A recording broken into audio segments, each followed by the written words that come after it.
प्यारे बच्चों, हिमाचल की लोक संस्कृति और योग की कक्षा में आपका स्वागत है। आज हम कक्षा 8वीं का अध्याय 5 हिमाचल की संस्कृति का बदलता स्वरूप पाठ का भाग 1 पढ़ेंगे। बच्चों, आप अपनी किताब निकाल लें और वीडियो के साथ साथ किताब में देखते रहें। तिलक रामपुर बस अड्डे पर अपने मेहमानों के आने का इंतज़ार कर रहे हैं। इतने में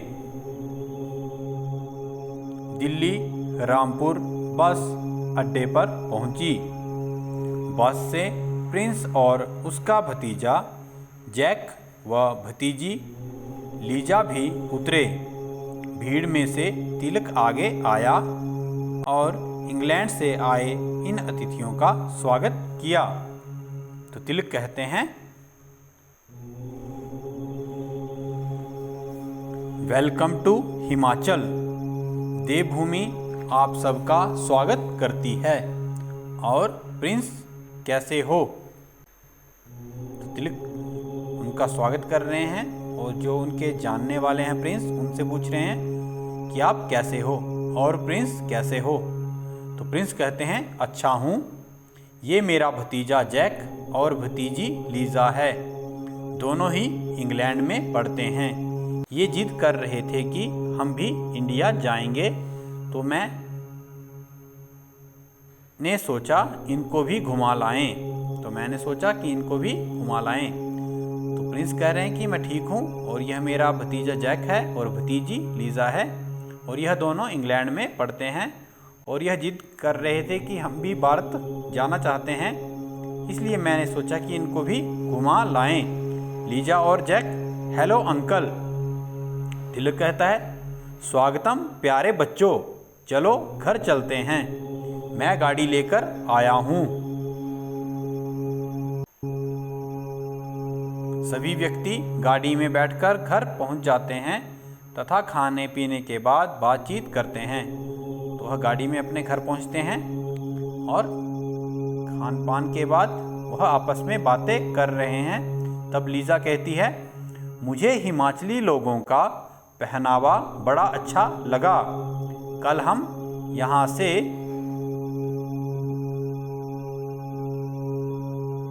अपने लिए ऐसे ही कपड़े खरीदेंगे। तो लीजा कह रही है कि मुझे यहाँ के लोगों का, जो हिमाचली लोग हैं, उनका पहनावा, उनकी वेशभूषा बहुत अच्छी लगी। कल हम भी ऐसे ही कपड़े अपने लिए खरीदेंगे। तब तिलक कहते हैं, अरे बच्चों, मुझे पता था कि आपको यहाँ का पहनावा पसंद आएगा, तभी तो मैंने तुम दोनों के लिए पहाड़ी पोशाक खरीद रखी है। ये लो जैक और लीजा, तुम भी लो, कल इनको पहनकर ही घूमेंगे। तो तिलक कह रहे हैं कि मुझे पता था कि आपको यहाँ का पहनावा, यहाँ की जो वेशभूषा है बहुत अच्छी लगेगी, इसलिए मैंने क्या किया था, मैंने यहाँ की पहाड़ी पोशाक, जो यहाँ के वेशभूषा है, यहाँ के कपड़े हैं, मैंने आप दोनों के लिए लेकर रखे थे। तो ये लो जैक और तुम भी लो लीजा। वो दोनों बच्चों को यहाँ का पहनावा, यहाँ की पोशाक देते हैं, कल इनको पहनकर ही घूमेंगे और ऐसा कहते हैं। और प्रिंस, ये तुम्हारे लिए खास किन्नौरी टोपी।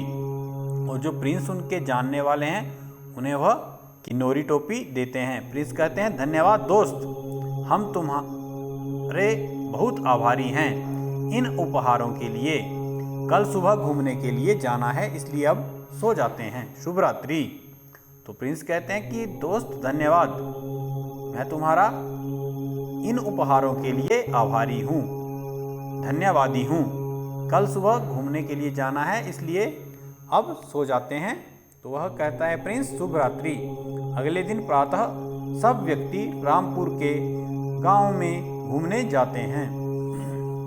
जैक कहता है, अरे वो देखो, एक औरत बड़ी उदास है, उसे क्या हुआ है? तिलक कहते हैं, पिछले महीने इसके पति की मृत्यु हो गई है। यहाँ की प्राचीन प्रथाओं के अनुसार उच्च घरानों व कुलों में पति की मृत्यु होने पर पुनर्विवाह की रिवाज कम ही है, मगर समय के साथ प्रथा बदल रही है। तिलक कहता है कि इसके पति की मृत्यु पिछले महीने हो गई थी, इसलिए यह बहुत दुखी है और यहाँ पर पुनर्विवाह की रिवाज भी कम ही है। लेकिन धीरे धीरे यह जो है प्रथा बदल रही है।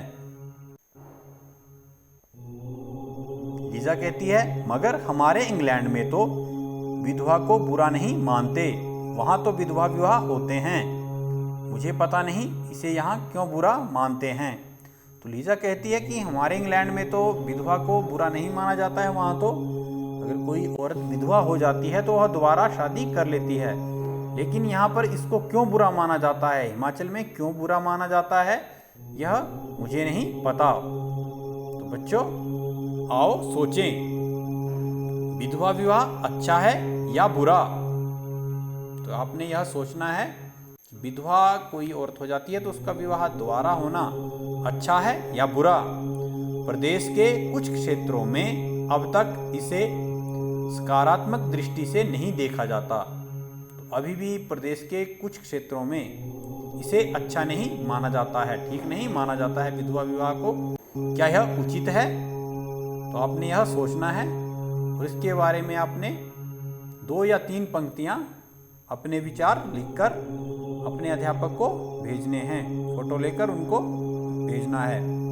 प्रिंस कहता है वो देखो कितना ऊंचा पहाड़ है, इतनी खूबसूरत वादी मैंने कहीं नहीं देखी, उधर कई लोग इकट्ठे हैं, आओ चलें। तो प्रिंस कहते हैं कि देखो कितना ऊंचा पहाड़ है और इतना सुंदर पहाड़ मैंने कहीं नहीं देखा, उधर कई लोग इकट्ठे हैं, लोग इकट्ठे हुए हैं, चलो देखते हैं यह लोग क्यों इकट्ठे हुए हैं। सभी लोग एक समूह में इकट्ठे हुए लोगों को देखने लगे। तिलक अरे यह तो बलि देने जा रहे हैं, वो देखो बकरे जिन्हें जल्दी ही काट दिया जाएगा, इन्हें काटकर देवता को खुश करने का प्रयास किया जाएगा। ये तांत्रिक व ओझा हैं जो साथ जा रहे हैं, भूत प्रेत भगाने और देवों को खुश करने के लिए पशु बलि दी जा रही है। तो तिलक उनको बताते हैं जो उनके मेहमान आए हैं कि यह पशु बलि दी जा रही है, कि यहाँ पर पशु बलि दी जा रही है और यह देखो बकरे, इनको अभी थोड़ी देर में काटा जाएगा। और ये इनको क्यों काटा जाता है? इन्हें काटकर देवता को खुश करने का प्रयास किया जाता है और भूत प्रेत भगाने का प्रयास किया जाता है, तो इसलिए यहाँ पर पशु बलि दी जाती है। तो लीजा कहती है क्या पूरे हिमाचल में ही पशु बलि दी जाती है? तब तिलक कहते हैं नहीं, कुछ ही क्षेत्रों में यह प्रचलित है, मगर तिलक बोलते हैं कि सारे हिमाचल में, पूरे हिमाचल में पशु बलि नहीं दी जाती है, मगर काहिका भुंडा जैसे आयोजन हमें बताते हैं कि यहाँ नरबलि भी इतिहास में प्रचलित रही है। काहिका जो देवता का उत्सव होता है, भुंडा देवता का उत्सव होता है, तो वहाँ पर पुराने समय में मनुष्यों की बलियां दी जाती थी।